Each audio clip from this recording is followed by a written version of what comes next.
What we need, if we're codependent, is we need to be in healthy relationship. And sometimes we have to, as they say, change playmates and playgrounds, what we're doing. And we may have to say goodbye to some people that are really unhealthy for us. From New Life Ministries, this is Going Deeper with Stephen Arterburn. I'm Stephen Arterburn. And Going Deeper is all about taking the tough issues, the hard issues of life, looking a little bit deeper inside so that we can gain some insight into our lives. Hi, Steve Arterburn here. Thanks for joining me for Going Deeper. We're talking about codependency and people pleasing. Don't you love being around people pleasers? They please you. They do everything they can to make it better for you. But you know what's not so great about it? You lose respect for people pleasers because they're really stuck in this role of just trying to make things better or keep the peace, whatever it is, and you don't respect them. They kind of cease to exist as a real, live, full human being. So if you're a people pleaser and you think that pleasing is going to get you somewhere in the relationship, it is absolutely not going to. You're going to be very, very disappointed in the results when you finally decide I'm no longer going to be a pleaser. Okay, so people pleasing is one thing, codependency is another. What do I need to do if I am a codependent? Well, for all the addictions, there are codependency groups.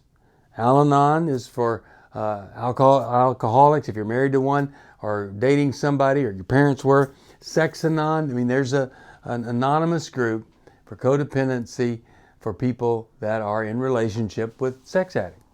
So what I would do, if I realized I was a codependent, I would go on a computer or my phone and I would Google codependency groups.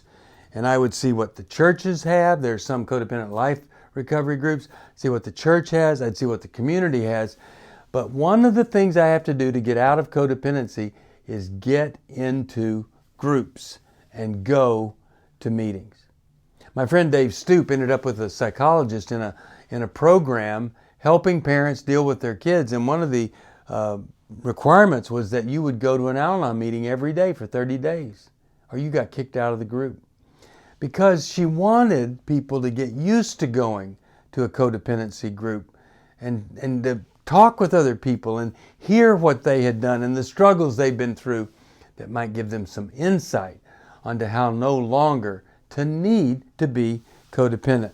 Now, the other thing, in addition to that kind of group, you may need a clinician that will help you discover that it was this abuse you had as a child, this neglect, or this feeling inferior to your brothers and sisters that have led you to this place of codependency.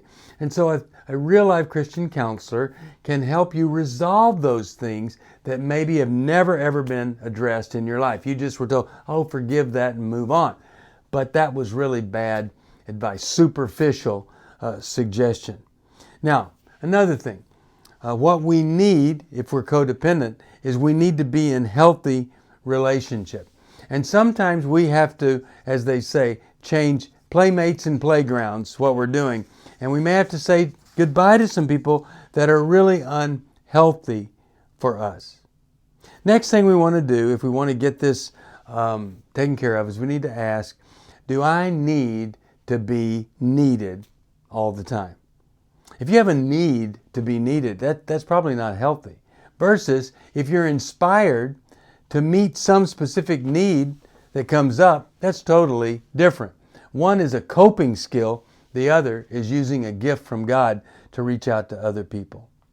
Now, finally, if you really want help, it would be important for you to recognize that maybe I was abused, maybe I was neglected, harmed, and start to grieve the loss that may have led to this style of codependency and people pleasing.